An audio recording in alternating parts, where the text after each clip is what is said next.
الحمد لله رب العالمين وصلى الله وسلم وبارك على المبعوث رحمة للعالمين نبينا محمد وعلى آله وصحبه أجمعين أما بعد السلام عليكم ورحمة الله وبركاته.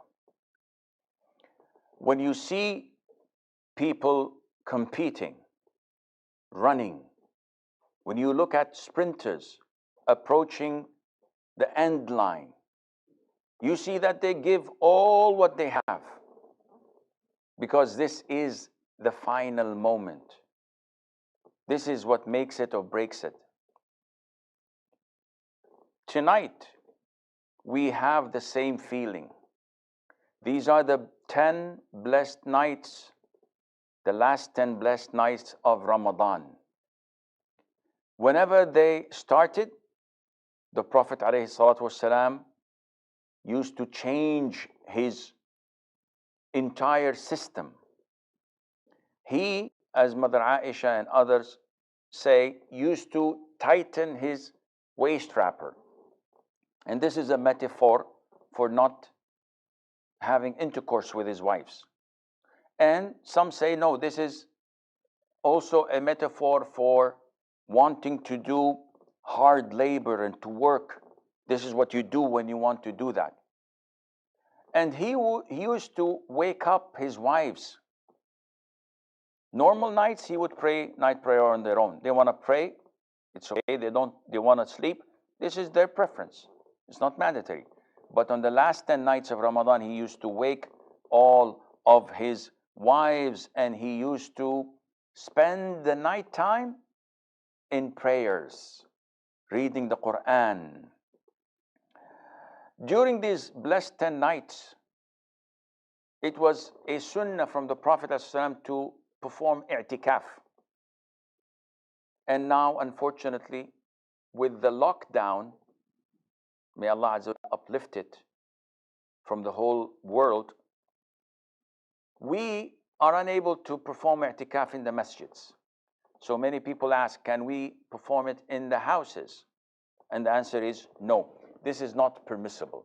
It cannot be performed in prayer halls or in homes. It has to be performed in masjids. And the etiquettes of i'tikaf are so many, but this is not the time to talk about it. We would like to focus on the last 10 nights. Why are they so blessed? What is so special about them? Scholars say that during these blessed last 10 nights of Ramadan, there is a single night. And this is why we strive to worship Allah and excel in these last 10 blessed nights, not because of the last 10 nights, but rather because we don't know which night of them is this glorious night known as Laylatul Qadr, the night of decree.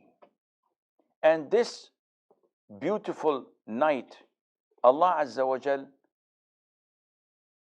has favored with a number of things.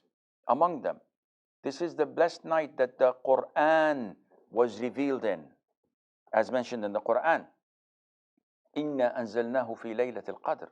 We have revealed the Quran in Laylatul Qadr. And Ibn Abbas says, may Allah be pleased with him and with his father, that the Quran came from the preserved tablet to Baytul Izzah, to the house of pride and honor. And then from there, it came over the different occasions over the period of 23 years. This blessed night, the angels descend in a lot of numbers due to its barakah, due to its blessing. As we know, the angels descend whenever there is dhikr, whenever there's recitation of the Quran. This is a blessed, safe night where the devils can't do evil and can't harm people as they used to in other nights. In this blessed night, there is less torment and punishment and a lot of reward and safety because of what individuals offer to get closer to Allah and to seek His forgiveness. In this blessed night, Allah Azza wa Jal divides the provisions for His creation for a whole year. So everything is divided, coming down from the preserved tablet to the angels so that it would be given to the people. Among the blessings of this blessed night is what the Prophet told us, alayhi salatu wassalam.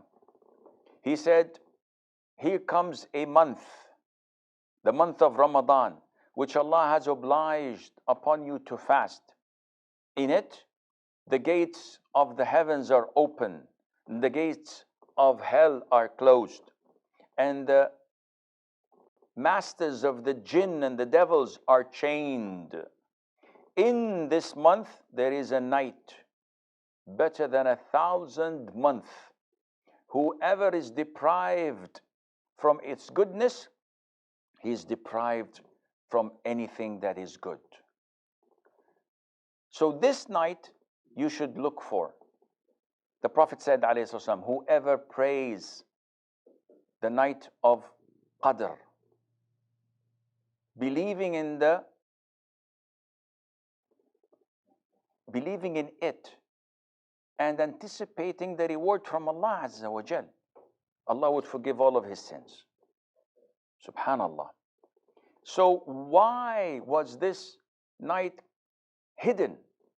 Well, this night was hidden so that people would do their level best in seeking it and trying to find out which night it is.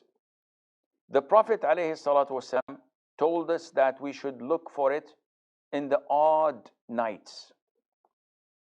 And in another hadith, he told us that to look for it for 9 nights left, 7 nights left, 5 nights left, 3 nights left, etc. But scholars say we do not know 9 nights left unless the month is over, because the month can be 29 and it can be 30. So 9 nights left is different when it's 29 than 9 nights left when it's 30. And therefore, it is not true that people think that it has to be the night of the 21st, 23rd, 25th, 27th, and 29th. This is not true. It can also be the night of the 22nd, 4th, 6th, 8th. Therefore, one has to devote his time to worshiping Allah Azza wa Jal in the whole last 10 nights. Doing what? Night prayer. Option number 1, the best and the highest. So you spend 2 hours, 3 hours, 5 hours holding the Quran, reading from it, praying to Allah Azza wa Jal. This is what the Prophet used to do, alayhi salam, and the companions. Option 2, recite the Quran without prayer. Option 3, make a lot of dua. If you go to chapter 2, Surah Al-Baqarah, you will find verses about fasting Ramadan and how it is when a person is sick or traveling, when to make it up, etc. And then you'll find verses about i'tikaf and when to refrain from eating and drinking, etc. So these are all connected about fasting. Ramadan, there's a one ayah that comes in between dividing these, and it is about dua. When my servants ask you about me, say that I'm close. I answer the dua of people who call upon to me. So devote a lot of time for dua. Mother Aisha, the dua she learned from the Prophet ﷺ, Allahumma innaka afuwun tuhibbul afwa fa'fu anni. So you repeat that and you make whatever dua you want. Fourthly, You got tired from praying, from reciting Quran, from making dua, make dhikr. The best of dhikr, subhanallah, alhamdulillah, Allah Akbar, la ilaha illallah. It doesn't matter which one you begin with. You want something else, listen to a beneficial lecture that gets you closer to Allah, that softens your heart. Do whatever you can to reach Allah Azza wa Jal.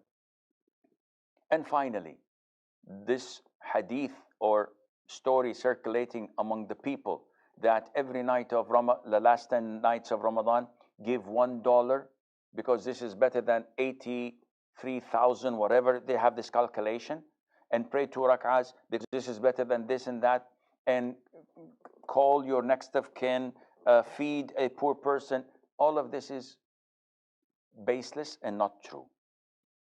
This night is better than 1,000 months better, but it doesn't say that your good deeds would be multiplied accordingly. It is better, and we should leave it as it is. What did the Prophet used to do, alayhi salam? What you have heard from prayers, reciting Quran, making dhikr, making dua, and any good deeds that you can afford. I pray to Allah Azza wa Jal that He makes me and you among those who win, because whoever is deprived from its goodness, he is by Allah deprived from all types of good. هذا والله أعلم وصلى الله وسلم وبارك على نبينا محمد وعلى آله وصحبه أجمعين.